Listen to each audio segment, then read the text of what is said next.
But you can only do that if you can tilt your hips forwards. And you can only tilt your hips forwards if you're wearing your bib shorts properly. And it got easier for me from a time perspective to pull up an article on my website and say, just while I'm doing something else, can you please read this from start to finish? It is size, it is the chamois that's involved, but more than any of that, it's how you put them on that is going to determine even a excellent pair of bib shorts. If you put them on poorly, you just have no chance of getting comfortable in them anyway. Okay. And what is the air pocket you mentioned in the article? And I tell people all the time, you're not wearing undies. This is not your daily briefs that you go to bed in. You need to try and grab everything that you have and have it as close to your belly button as possible and as far away from the ground as you possibly can.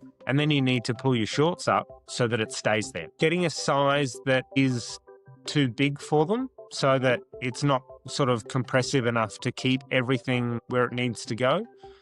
And the classic for me is people buying a particular shape or brand or style on the fashion component of it being pretty. Saddle sores. The reduction of saddle sores and rub, and most saddle sores start off because friction has irritated the skin, right? And then an infection comes about as a result of that. Welcome to the PHB podcast once again with Peter Spencer on our bike fitting series. Today's topic is all about bib shorts, cycling shorts, you name it. I've read this article on Peter Spencer's website. It's a very good and funny one. And Pete, thank you once again. I want to start asking you what inspired you to write about proper way to wear bib shorts, cycling shorts. Thank you. Morning, Fernando. Thanks for having me. I fit 10 plus people a week. And I would say that at least half of them are coming to see me because they have lower back pain. And I would say of those people, most of them, one of the primary reasons that their back is sore is that they just can't sit on a saddle the way that saddle designers expect them to. We spoke last week about how important it is to have neutral spine and to sit with a straight back. But you can only do that if you can tilt your hips forwards. And you can only tilt your hips forwards if you're wearing your bib shorts properly. And it got easier for me from a time perspective to pull up an article on my website and say, just while I'm doing something else, can you please read this from start to finish? And then you don't have to have a more awkward conversation than necessary to... And again, I don't have a problem being awkward. I don't have a problem telling people exactly how it is, but it makes it a little bit more comfortable with a soft intro of here, read this first and learn a couple of things. And then we can discuss the finer points of that after you have some information. And I've done a fair bit of writing, not only for my own website, for a few different places. And my own personal writing style is deliberately funny. If somebody reads something that I've written and they haven't laughed a few times, I assume that they just were born without a sense of humor. And I enjoy how I explain things. I enjoy being a little bit left of center. And it changes the mood when people have laughed 3 times in the first 15 minutes of a consultation. And it helps with the relationship from there, and it helps people open up and be a little bit more transparent about their issues as well. Okay. You mentioned neutral spine, the way to sit correctly on the saddle. And is it the same for men and women? And just go from there, and then just we go next how to properly set up, baby shorts and everything else, and so on. In essence, yes, it is. And we'll talk to this a little bit more in a second, but as a man, if you've put your bib shorts on properly, you have pulled your balls and your manhood so far forwards that you've basically created the same sort of landscape from a body perspective as a vagina anyway. And we're trying to point the exact same anatomical part of our body down into what should be a hole in the middle of your saddle so that you don't have pressure there. And this is the whole intention behind men wearing lycra, is it's to make sure that you can get your manhood so far out of the way that you created a vagina-esque thing to sit on. And what's the main issue when people show up, let's say, with I wouldn't say the wrong size, but in a baggy way, like Yeah. just a loose shorts, everything from waist down in the wrong way. Lycra obviously needs to be fitted, and I've become quite a snob with bike clothes. I will not suffer anything of poor quality. And, people come in having bought something that they thought was price appropriate for their commitment to the sport. And it turns out to be the exact same thing that is ruining how they feel about doing the sport. So they've spent the $5,000 to $10,000 on a bike, and then they only bought the $100 pair of bib shorts instead of the $200 or $300 bib shorts, and they hate the sport because of that small difference in price that they didn't realize was quite so relevant. And it is size, it is the chamois that's involved, but more than any of that, it's how you put them on that is going to determine even a excellent pair of bib shorts. If you put them on poorly, you just have no chance of getting comfortable in them anyway. Okay. And what is the air pocket you mentioned in the article? Well, I wish I had a pair of shorts on hand here to be able to show people, but in most shorts, in that mid-tier category, if you turn your chamois inside out Hmm. and try and lay it flat, you will actually see a saddle like imprinted into the chamois itself. Hmm. Huh? And if you wanted to do the experiment, take that chamois over to your actual bike, see that that chamois has a spot where it's supposed to engage with the saddle that you have.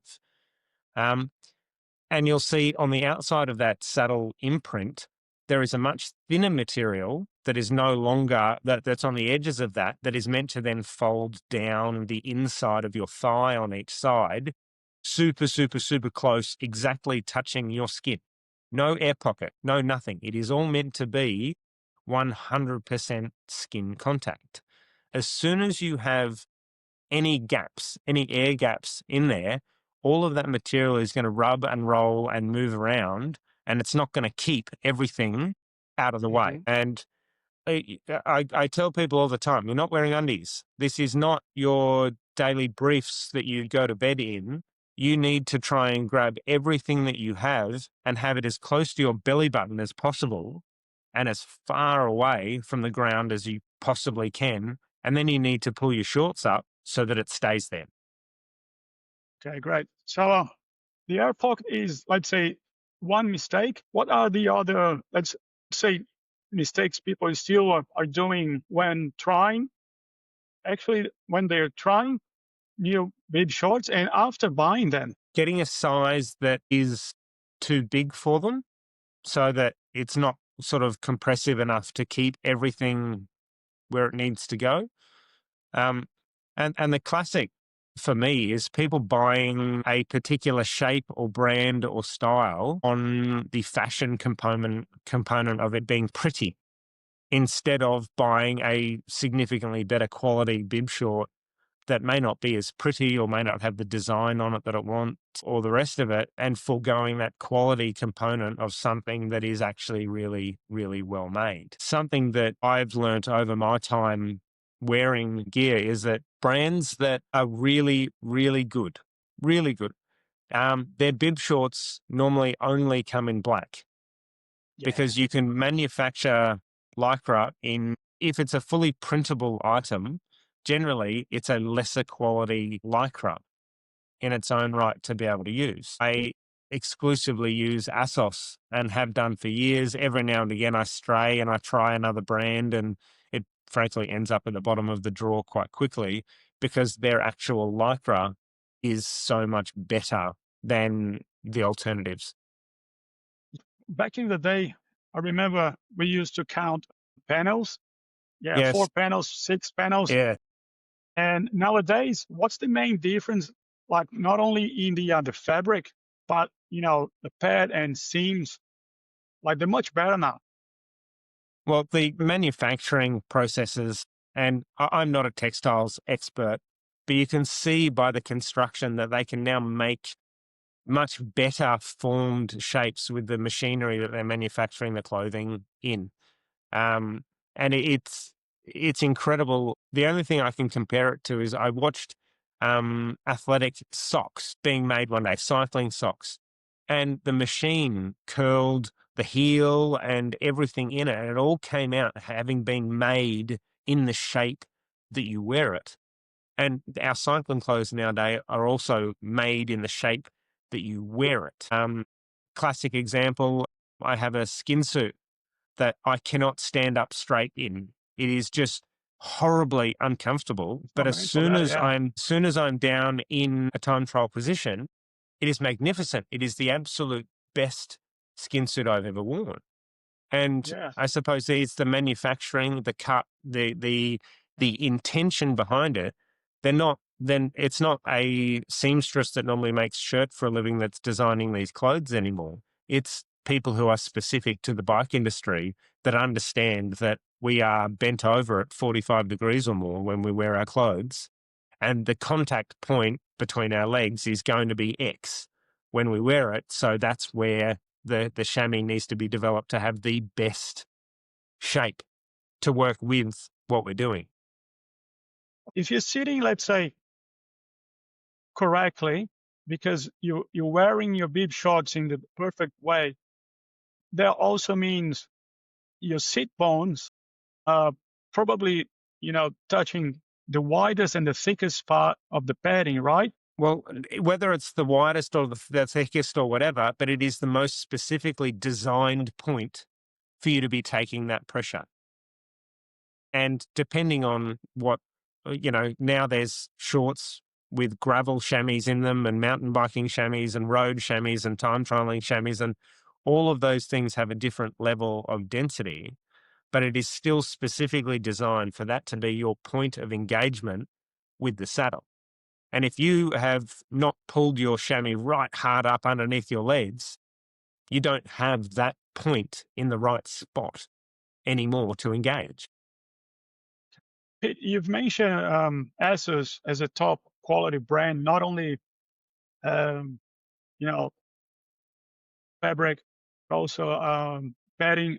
I would say padding position as well. And what about pad size?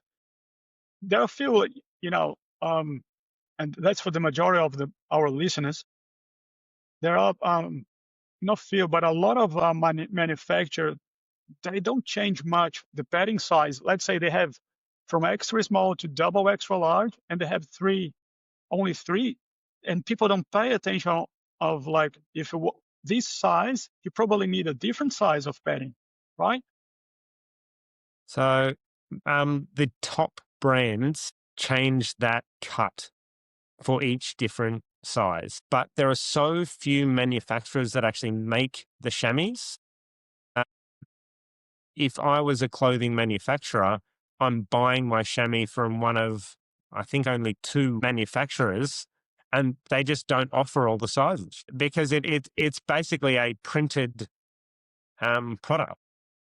It is. What are the others like instant benefits from wearing these like properly again? Not only Saddles, like the yeah, saddle sores. the reduction of saddle sores and rub, and most saddle sores start off because friction has irritated the skin. Right. And then an infection comes about as a result of that. Sometimes people get little cuts, like especially in their groin, because there's so much skin friction from moving your leg up and down. There's like everybody's had a saddle sore at some point or another. Yeah. Yeah. And again, high quality clothes will reduce the incidence in most cases, and wearing them properly will reduce it usually to nil. No underwear whatsoever. Never, never, never, never, never, never. I shouldn't say absolutely never. There are some people that just simply couldn't cope with the idea of being entirely exposed. I have a little giggle at myself, and this is meant to be funny more than it's meant to be offensive, but women who are wearing G-strings underneath their lycra to try and avoid having a panty line, we can see it anyway. It shows up 10 times as much, and it's right at my eye line. The intention is not to wear any, and if you're going to add an extra layer in there, you're probably going to do yourself more harm than good. Hmm. So yeah, not a good idea. What else people get from wearing them the way it should, you reckon? Well, I started by telling you that a lot of people come in with back pain that's actually primarily caused by the fact that they can't sit on their saddle properly.